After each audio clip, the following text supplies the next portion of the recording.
Hello everyone.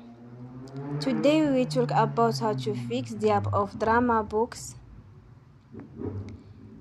We will go to settings, then we click on apps. After that we will search the app DramaBox and we click. Then we will on for stop. After that we will go to storage. Then we click on clear cache.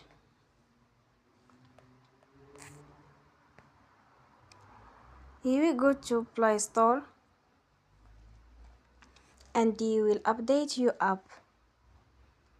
Don't forget to support us by like and subscribe.